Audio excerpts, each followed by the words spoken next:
Welcome to today's Explainer. Today, we're unpacking a massive, really exciting shift happening right now in the Indian automotive landscape. Look, while everyone else is glued to the big car makers, the real story, the hidden gem, is actually in the components. So today, we're breaking down the macroeconomic tailwinds that are driving India's auto ancillary sector. And we're going to profile 5 specific small-cap contenders that are aggressively positioning themselves for this next big wave of growth. Here's a quick look at our roadmap for this explainer. First, we'll look at the auto sector boom. Second, the catalysts for ancillary growth. Third, we'll introduce our 5 small-cap contenders, followed by a deep dive into their expansion strategies. And finally, we'll wrap up with key investor takeaways. Let's jump right in. Section 1, the auto sector boom. We really need to start with the big picture of Indian automotive growth. Rs 7.6 trillion. That is the staggering turnover the Indian automobile industry recorded in fiscal year 2026. Just let that number sink in for a second. It's massive. And the thing is, it's not slowing down anytime soon. The sector is projected to grow by another 8 to 10% in FY27. This incredible momentum is being fueled by super healthy domestic demand and a really robust surge in exports. Basically, the pie is getting much, much larger, and the component suppliers are reaping the benefits. Moving on to Section 2, catalysts for ancillary growth. This is all about moving from volume to value. You see, this boom isn't just about putting more cars on the road. It's actually being driven by 4 distinct catalysts that are completely transforming what goes inside those cars. First, we're seeing a massive wave of premiumization. Consumers just want better aesthetics and advanced features. Second, there's a sharp increase in the electronic content per vehicle. Add in the highly complex transition to electric vehicles, plus widening export opportunities, and you've got entirely new revenue avenues opening up for companies that are quick enough to adapt. The absolute crucial shift here is the move from volume to value. It's a real game changer. The old strategy for an auto ancillary company was heavily reliant on a pretty simple formula. Automakers just selling higher volumes of vehicles. But the new strategy? It's all about increasing the value of the content inside every single vehicle that rolls off the assembly line. By packing more electronics, more premium aesthetics, and smarter systems into each car or two-wheeler, suppliers can dramatically increase the revenue per vehicle. And they can do this even if overall vehicle sales stay totally flat.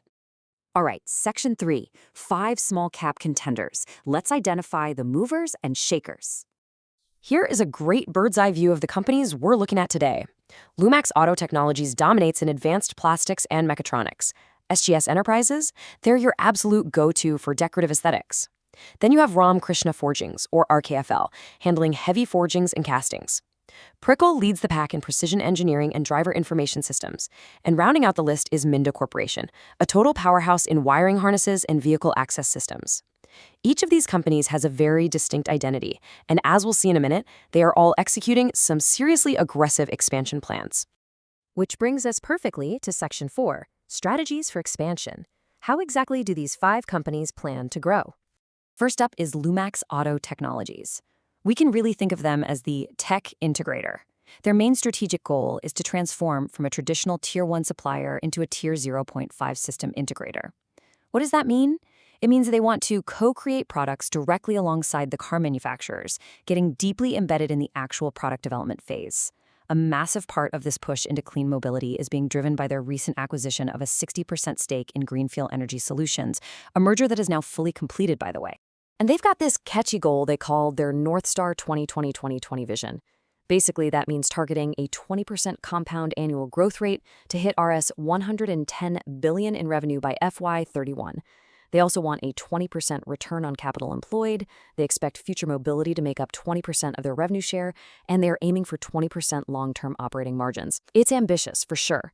They plan to hit these numbers by launching innovative hubs, entering the high-value body control module market, and really deepening that vital OEM integration.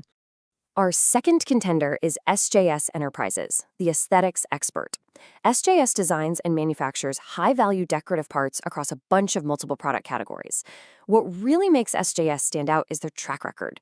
I mean, they have delivered an incredibly impressive 30% 5-year compound annual growth rate across revenue, EBITDA, and net profit. So the big question is, how do they maintain that kind of momentum? Well, to keep that engine running, SJS is executing an aggressive Rs 2.7 billion CapEx plan.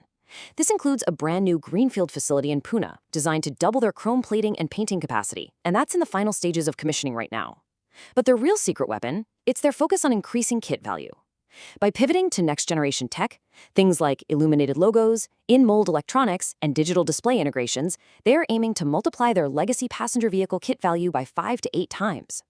They're also pushing hard into global markets, targeting 14 to 15% of their revenue from exports by FY28, which is heavily aided by partnerships like their recent tech agreement with BOE Veritronics.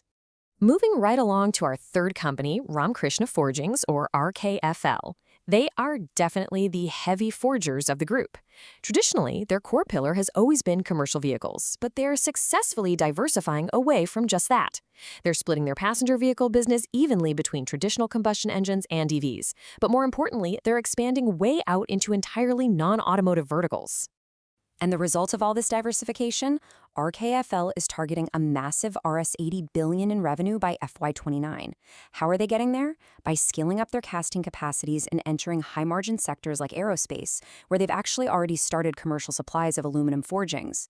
On top of that, they've set up a joint venture for railway wheel manufacturing and already have a contracted order from Indian Railways for 105,000 wheels, combined between them and their partner. With the majority of their capex already completed, their focus right now is heavily on maximizing capacity utilization and generating some really robust free cash flow. Number 4 is Pricol, our precision engineering leader. Pricol holds an incredibly dominant market position, particularly in the commercial vehicle space, where they command a staggering 66.7% share in driver information systems. I mean, that is a massive slice of the market. The big growth driver for them is the auto sector's rapid transition towards high-end graphics, TFT clusters, and connected technology. To keep up with this huge demand and a totally robust order pipeline, Pricol is executing a massive R7 billion capex cycle over just the next 18 to 24 months. We're talking about constructing and commissioning 5 new factories here. They're also sinking R4 billion into their polymer division, which has been facing some capacity constraints to support major clients like Honda and Yamaha.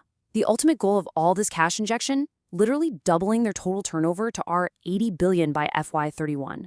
And that brings us to our final small-cap contender, Minda Corporation. Minda's core guiding principle is, well, nothing short of aggressive. They aim to grow at least 50% faster than the broader automotive industry. They are a massive player in wiring harnesses and vehicle access systems, and they're executing a mix of organic expansions, joint ventures, and strategic consolidations to hit those targets. When you actually look at their rapid expansion timeline, the pace is just relentless. Within the next 4 to 5 months, they begin mass production of sunroofs. Moving into FY27, they plan to consolidate their associate company, Minda Vost, which specializes in passenger car locking systems. By Q4 FY27, their joint venture with Japan's Toyo Denso kicks off to manufacture electromechanical switches. Looking even further out, their second instrument cluster facility comes online in early FY28, and a massive 5th die-casting plant in Pune is going to be commissioned by late 2027. All of this is building toward a highly ambitious target of reaching 175 billion rupees in total group revenue by FY30. All right, we've made it to Section 5, Key Investor Takeaways. Let's talk about navigating this ancillary landscape. As we talked about earlier, the common thread here is increasing content per vehicle rather than just relying on sheer volume. But look, as an informed observer or investor, you really have to look past the top-line hype. What you absolutely need to meticulously track is execution. Are these companies actually bringing those new plants online on time? Are they successfully converting those massive order books into actual hard revenue? Are their operating margins expanding like they promised? And crucially, you must keep a close eye on the broader automobile demand cycle, because at the end of the day, this sector is and always will be inherently cyclical. And hey, on that note, it is important to deliver the mandatory reality check directly from our sources. Investments in securities markets are subject to market risks. The information provided in this explainer is strictly for educational and informational purposes, and you really shouldn't consider it as investment advice.